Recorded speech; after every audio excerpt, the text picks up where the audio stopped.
સુરત જિલ્લામાં મોડી રાત્રે વરસેલા ધોધમાર કમોસમી વરસાદે ખેડૂતોને ચિંતામાં મૂકી દીધા છે। રોડ પર સુકવવા મૂકેલા ડાંગરનો પાક પલળી જવાથી ભારે નુકસાન થયું છે।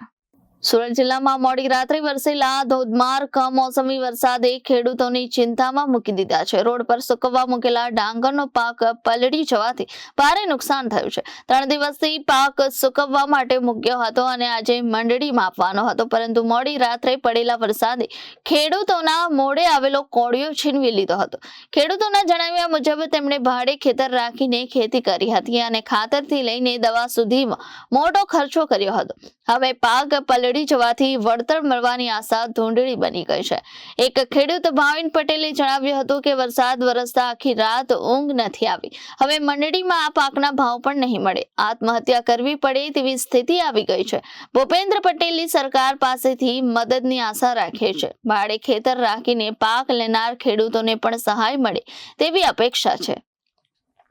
ખેડૂતો હવે સરકાર તરફ આશાભરી નજરે જોઈ રહ્યા છે કે તેમની મહેનતનું વળતર તેઓને મળશે ખરું। બોલી જ જજો ચાલો જી। મારું નામ ભાવિનભાઈ પટેલ, ભેસાણ ગામનો રહેવાસી, તાલુકો 84, જિલ્લો સુરત। આ કમોસમી વરસાદને કારણે આજે મારે ડાંગરમાં ઘણું નુકસાન થયું છે અને મેં મારી રીતે મારા પાકને ઘણી બચાવવાની કોશિશ કરી છે મારી રીતે, છતાં બી મારું ડાંગર થોડું ખરાબ થયું છે। કેટલી નુકસાની હશે ટોટલ? નુકસાની અંદાજે તો મારે 2.5 લાખ જેવી હશે, 2-2.5 લાખ, 2 થી 2.5 લાખની નુકસાની હશે મારે।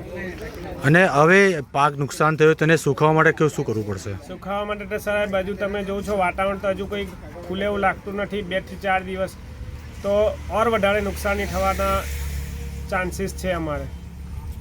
સરકાર પાસે કોઈ માંગ? સરકાર પાસે માંગ તો સાહેબ હું તમને કહું છું, હું તો રેન્ટ પર ખેતી કરું છું, તો રેન્ટવાળાને બી સરકાર કંઈક આપે સહાય એવી મારી અપેક્ષા। Reporter Arvind Rathod, Janadesh news, Surat.